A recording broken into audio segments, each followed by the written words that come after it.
नमस्ते विद्यार्थी मित्रांनो, hello friends. आपण चौकोनाचे प्रकार आणि त्यांचे गुणधर्म पाहत आहोत. त्यातील पहिला प्रकार आहे चौरस. चौरस आपल्याला अगदी दुसरी तिसरी चौथी पासून आपण पाहतो आहोत. या चौरसाचे माहिती घ्यायची आहे आपल्याला. संपूर्ण चौरसाची रचना कशी केली जाते, चौकोन काढण्यासाठी, चौरस काढण्यासाठी काय काय गरजेचं असतं आणि त्याचे गुणधर्म कोणते आहेत. आता चौरस मी सर्वसाधारणपणे आकृती काढतो. आता ही आकृती काढायची असेल तर तुम्हाला फक्त बाजू दिली. चौरस म्हणतात कशाला, चौरस कशाला म्हणतात, व्याख्याल्या ज्या चौकोनाच्या, व्याख्याल्या ज्या चौकोनाच्या चारही बाजू एकरूप असतात. लिहून घ्यायची आहे व्याख्या.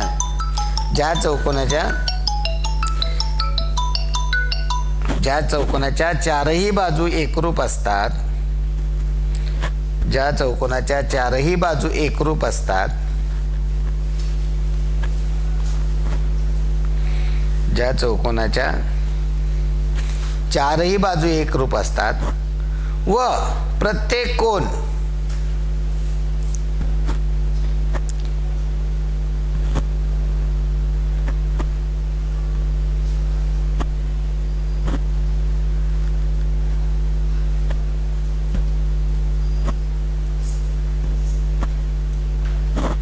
प्रत्येक कोन हा काटकोन असतो. ज्या चौकोनाच्या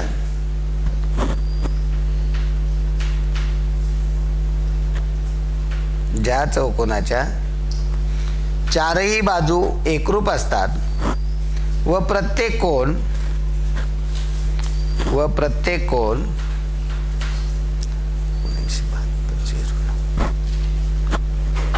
प्रत्येक कोन काटकोन असतो.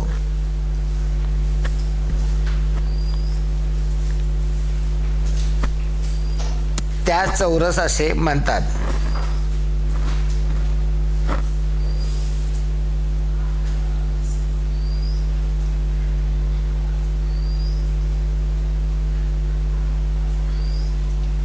त्यास चौरस असे म्हणतात. आता चौरसाचे गुणधर्म पाहूया आपण. चौरसाचे गुणधर्म पहिला, आता चौरसाची आकृती काढा. यामध्ये चारही बाजू सारख्या दाखवा, चारही कोन काटकोन दाखवा, चारही बाजू एकरूप दाखवा,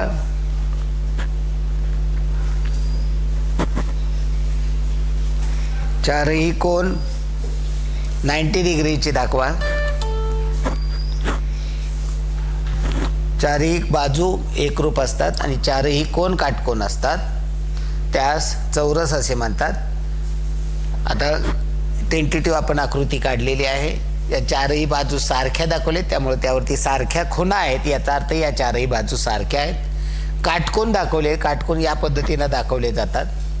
आता पहिला गुणधर्म, चौरसाच्या चारही बाजू, सर्व बाजू एकरूप असतात. सर्व बाजू एकरूप असतात. हे चौरसाचे गुणधर्म आहेत बरं का. गुणधर्म म्हणून आपण लिहितो आहोत. एक, चौरसाच्या सर्व बाजू एकरूप असतात. सर्व कोन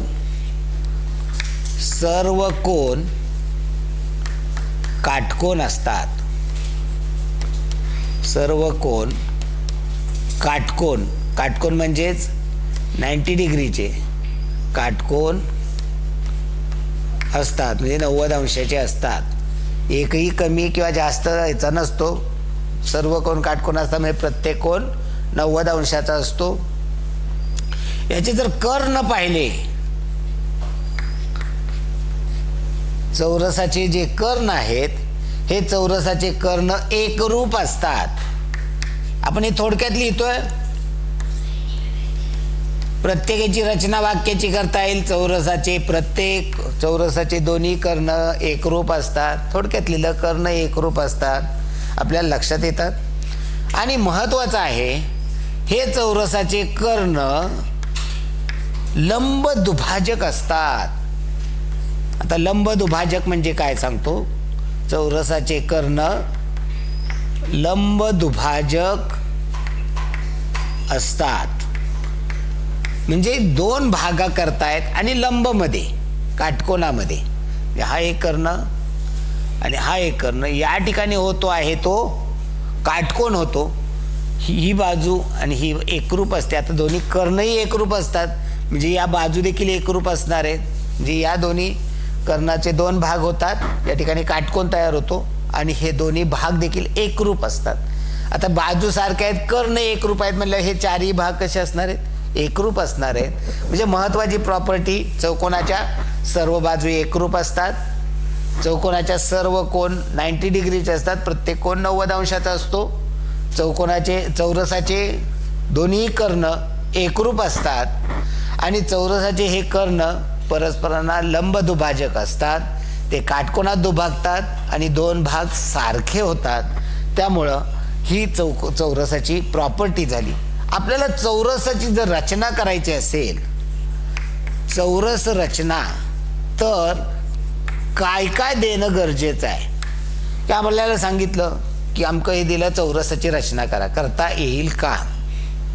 याच्यासाठी काय काय देणं गरजेचं आहे की केवळ तुम्हाला बाजू दिली तरी आपल्याला चौरसाची रचना करता येते. किंवा आपल्याला सांगितलं की 5 सेंटीमीटर बाजूचा चौरस काढा, रचना करता येईल का. एक बाजू दिली किंवा एका बाजूची लांबी दिली, बाजू दिली म्हणजेच एका बाजूची लांबी दिली, आपल्याला चौरसाची रचना करता येणार आहे. एका बाजूची लांबी दिली, कारण चौरसाच्या चारही बाजू सारख्या असतात. मग एका चौरसाच्या एका बाजूची लांबी दिली तरी आपल्याला रचना करता येते. दुसरं की जर एखाद्या चौरसाचा कर्ण दिला, एक कर्ण दिला, चौरसाचा केवळ फक्त एक कर्ण दिला तरी आपल्याला चौरसाची रचना करता येते. तुम्हाला कसं करता येईल. आता हे काय इथं प्रॉपर्टी सांगितली, कर्ण कसे असतात, एकरूप असतात. मग आपल्याला सांगितलं की एखाद्या चौरसाचा कर्ण 6 सेंटीमीटर आहे, तर त्याच्यावरनं चौरसाची रचना करता येणार आहे. की एक कर्ण 6 सेंटीमीटर काढला, इथं 90 डिग्रीचा करून दुसरा 6चा काढला, त्याच्यामध्ये 3-3चं घेऊन केलं आणि त्या बाजू जोडल्या. आपल्याला कंपासचा वापर करून ही रचना करता येते. म्हणजे चौरसाची रचना करायची असेल तर तुम्हाला दोन्हीपैकी कुठलीही एक गोष्ट दिली, केवळ चौरसाची बाजू दिली एक, तरी आपल्याला चौरसाची रचना करता येईल. बाजू काढली, कंपासच्या साहाय्यानं त्याच्यावरती लंब काढून त्या बाजू सारख्या केल्या तर रचना केली तरी चौरसाची रचना करता येईल. किंवा केवळ चौरसाचा एकच कर्ण दिला, कारण दोन्ही कर्ण एकरूप असतात, की केवळ एक कर्ण दिला तरी आपल्याला रचना करता येते, कारण इथे चारही कोन 90 डिग्रीचे असतात, इथेही 90 डिग्रीचाच असतो अँगल. त्यामुळे केवळ एका कर्णावरनं देखील आपल्याला चौरसाची रचना करता येत असते. तर या पद्धतीने ही चौरसाची माहिती झाली. आता नंतरची पुढली आकृती आहे आयत. एक एक आपण चौरसाचे प्रकार घेतो आहोत, त्याची माहिती घेतो आहोत, त्याचे गुणधर्म पाहतो आहोत. पुढची आकृती आहे आयत. आकृती काढा टेंटेटिव्ह. आयत दुसरा चौकोनाचा प्रकार आहे आयत. याला इंग्रजीमध्ये म्हणतात रेक्टँगल.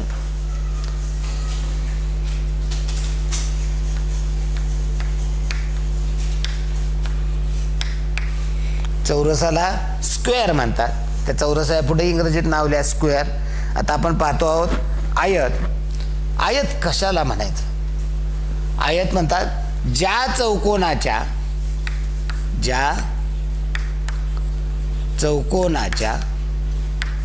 सम्मुख भुजा. सम्मुख भुजा म्हणजे काय तर समोरासमोरील बाजू. ज्या चौकोनाच्या सम्मुख भुजा एकरूप असतात, सम्मुख भुजा एकरूप असतात. मग केवळ सम्मुख भुजा एकरूप असतात म्हणून त्याला आयत म्हणायचं का. पहा आकृती आयताची.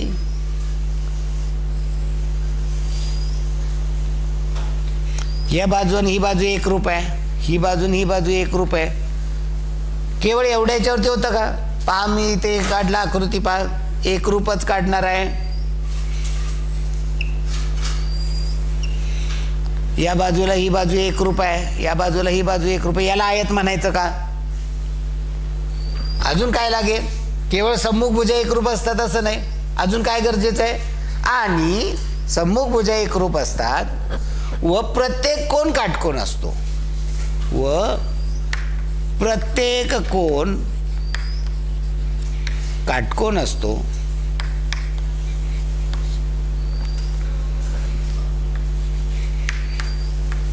प्रत्येक कोन काटकोन असतो त्या आकृतीला आयत असे म्हणतात.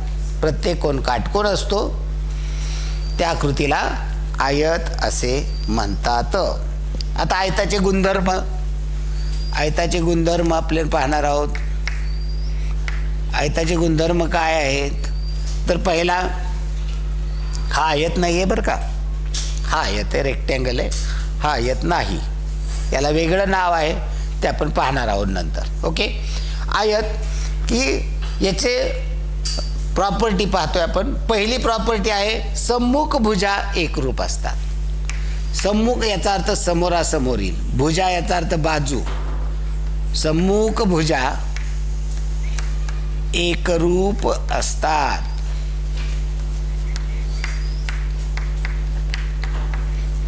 सम्मुख भुजा एकरूप असतात म्हणजे समोरासमोरील बाजू एकरूप असतात. दुसरी प्रॉपर्टी काय? प्रत्येक कोन काटकोन असतो. प्रत्येक कोन काटकोन असतो. प्रत्येक कोन काटकोनच असतो, कमी जास्तचा नाही चालत. प्रत्येक कोन काटकोन असावा लागतो. प्रत्येक कोन काटकोन असतो. कर्ण, कर्ण किती असणार आहेत? 2 कर्ण, आणि हे कर्ण एकरूप असतात. कर्ण एकरूप असतात. आता हे थोडक्यात लिहून देतो तुम्हाला. वाक्य रचना काय होईल? आयताचे दोन्ही कर्ण एकरूप असतात. कर्ण एकरूप असतात.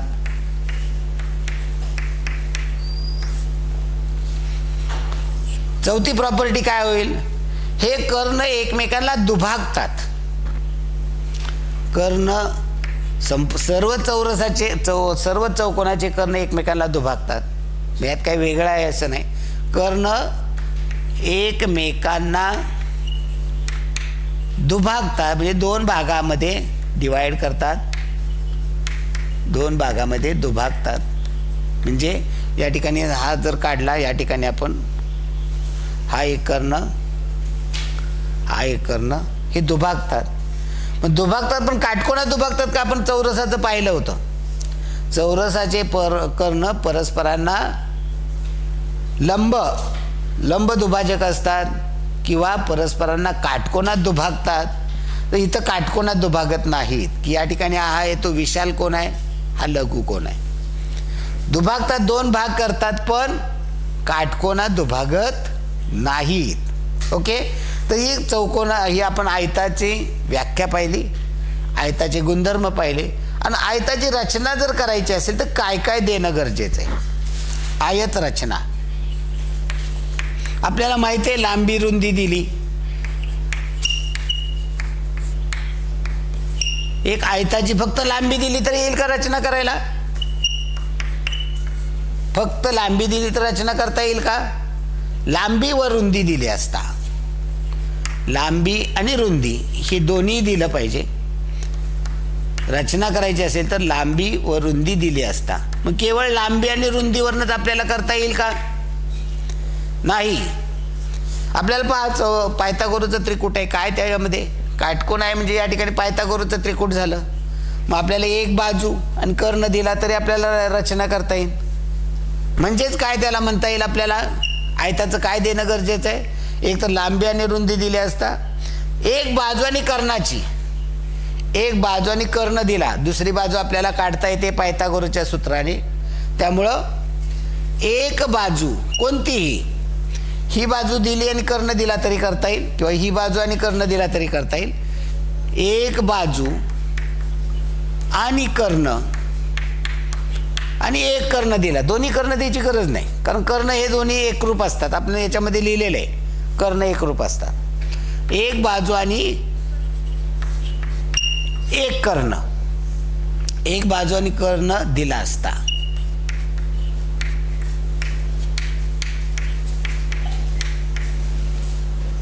आता दोन्ही कर्ण दिले तर करता येईल का हो? दोन कर्ण दिले तर रचना करता येईल का? ही 3, 4, 5चं त्रिकुट आहे की चौरस आयताचे दोन कर्ण 5-5 सेंटीमीटर लांबीचे आहेत, तर कर्णाची आयताची रचना करा. करता येईल का? नाही करता येणार. कारण या ठिकाणी हे जे अँगल आहेत हे अँगल देणं गरजेचं आहे. म्हणजे काय केलं पाहिजे? चौरस आयताचा एक कर्ण, आयताचा एक कर्ण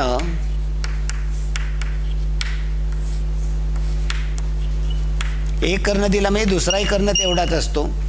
एक कर्ण व कर्णाच्या छेदनबिंदूशी व कर्णाच्या छेदनबिंदूशी होणारा एक कोन, छेदनबिंदूशी होणारा एक कोन दिला असता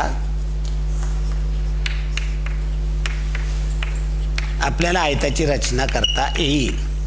पहा, लिहून घ्या हे सगळं बरं का व्यवस्थित.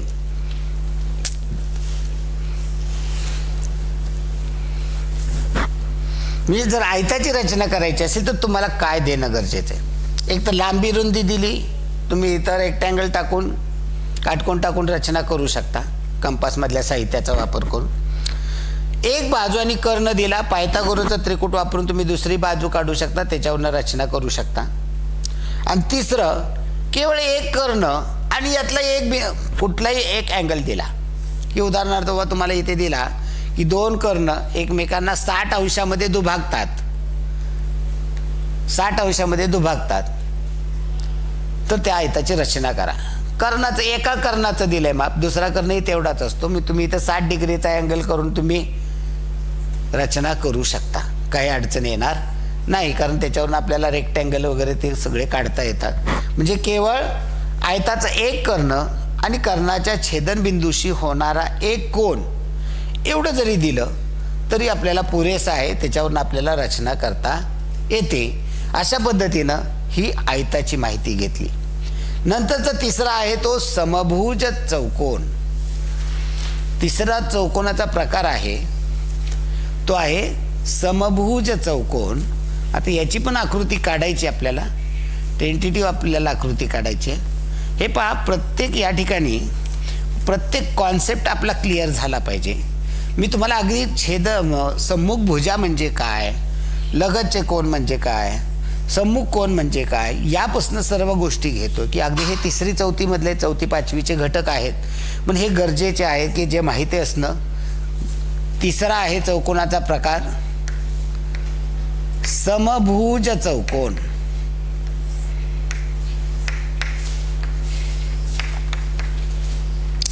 त्याला इंग्रजीमध्ये आपण म्हणतो रोम्बस.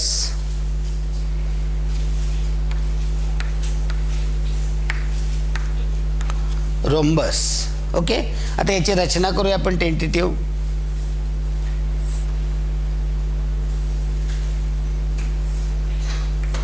याच्या चारही बाजू सारख्या दाखवा, याचे कर्णही दाखवून द्या.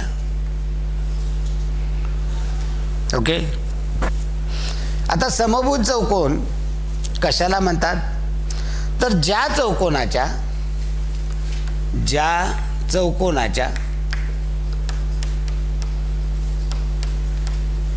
सर्व बाजू, किती बाजू असतात? 4च बाजू असतात. मग सर्व बाजू काय म्हणायची? 4 बाजू एकरूप असतात. या सर्व ज्या चौकोनाच्या सर्व बाजू म्हणजे 4 बाजू एकरूप असतात, सर्व बाजू एकरूप असतात, त्या चौकोनाला समभुज चौकोन असे म्हणतात. लिहा ते संपूर्ण. आता मी इथं फळ्यावरती लिहायचं की जे व्यवस्थित हायलाईट झालं पाहिजे त्या गोष्टीवरती ज्या चौकोनाच्या सर्व बाजू एकरूप असतात त्यास समभुज चौकोन रोम्बस असे म्हणतात. आता याचे गुणधर्म, समभुज चौकोनाचे गुणधर्म. पहिला समभुज चौकोनाचा गुणधर्म, सर्व बाजू एकरूप असतात. हा गुणधर्म आहे. सर्व बाजू एकरूप, एकाच मापाचे असतात. कोण आहेत का एकरूप? कोण आहेत का एकरूप? पहा बरं, दिसत आहेत का? हे चारी कोण एकरूप आहेत का? नाही आहेत. जर याचे चारही कोण एकरूप झाले आणि चारही बाजू एकरूप झाले तर त्याला समभुज चौकोन म्हणणार नाही, आपण काय म्हणू? त्याला स्क्वेअर म्हणू, चौरस म्हणू. तर समभुज चौकोनाच्या सर्व बाजू, चारही बाजू एकरूप असतात. दुसरा आहे सम्मुख कोण एकरूप असतात. सम्मुख कोण एकरूप असतात.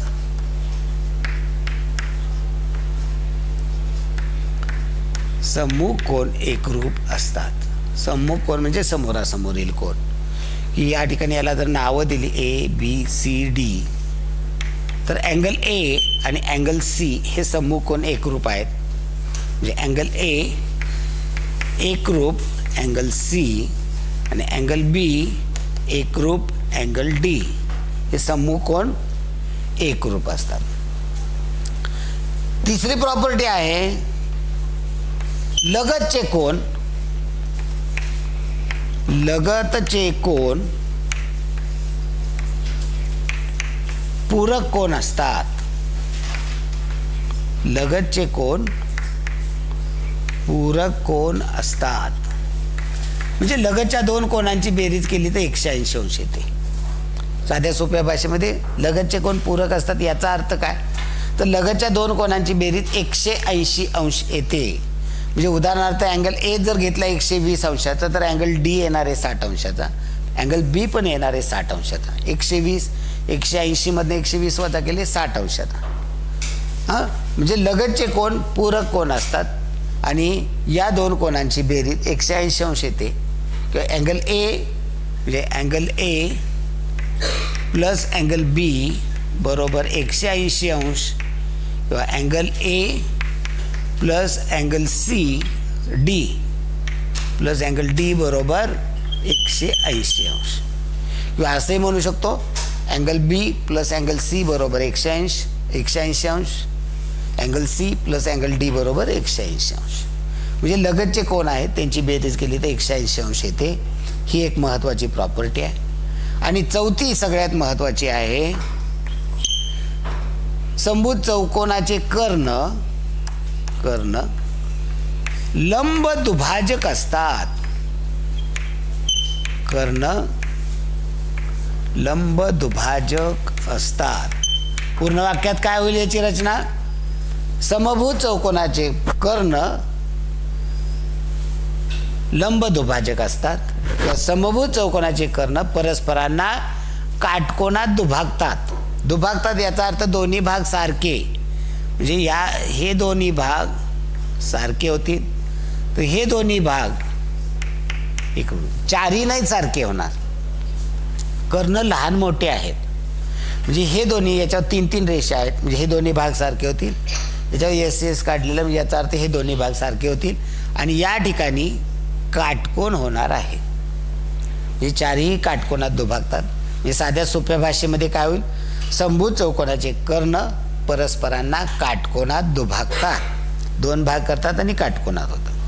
आता जर आपल्याला समभुज चौकोनाची रचना करायची असेल तर काय काय देणं गरजेचं आहे.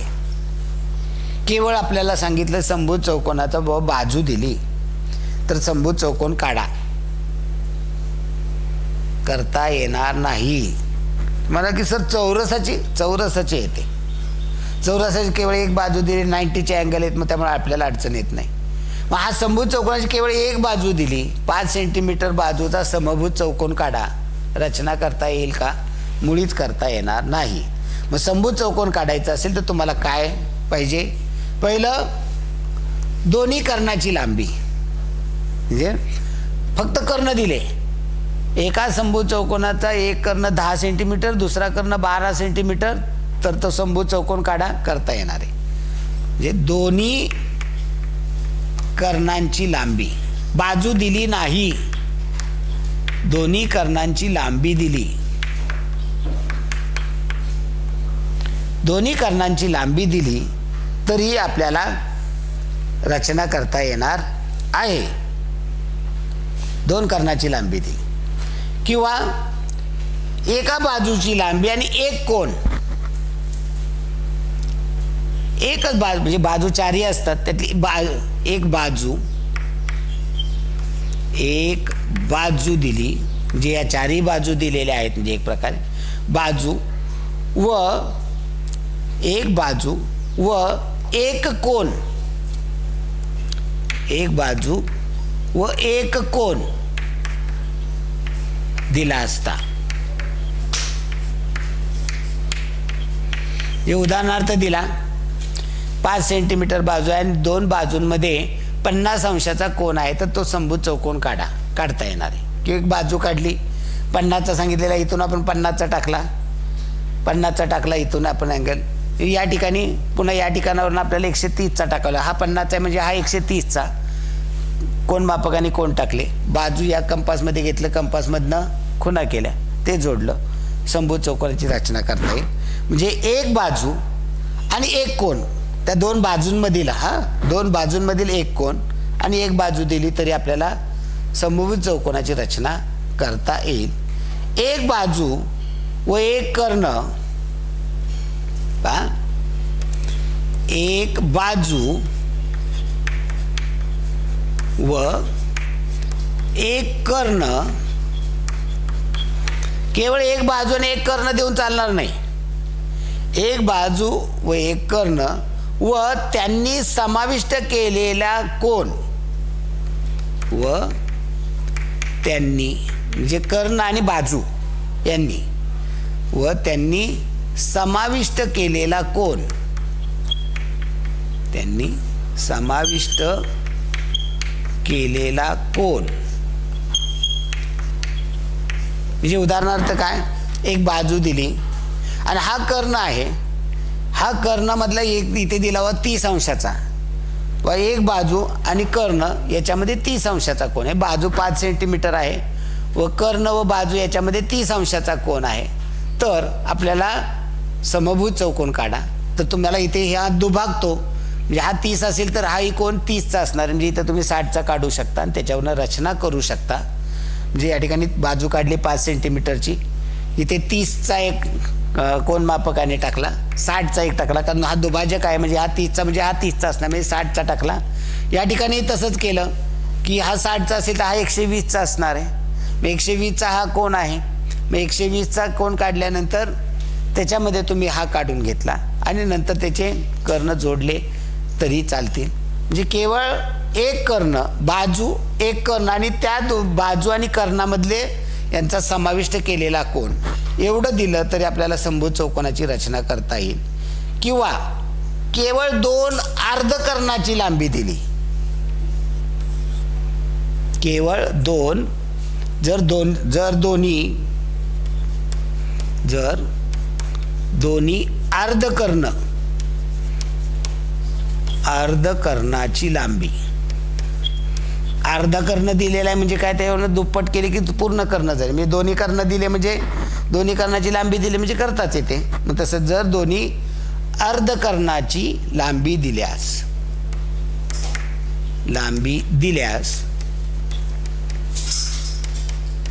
आपल्याला समभुज चौकोनाची रचना करता येते.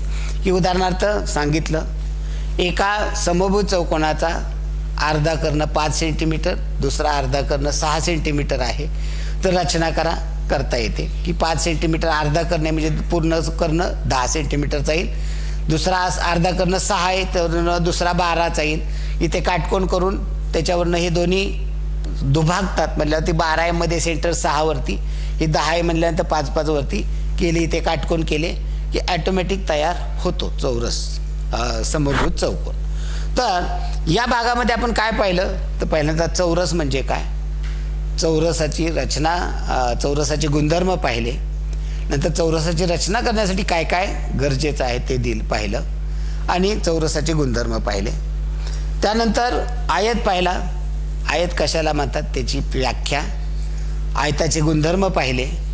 नंतर आयताची रचना करण्यासाठी काय काय गरजेचं आहे हेही पाहिलं. त्याच्यावरती प्रश्न विचारले जातात.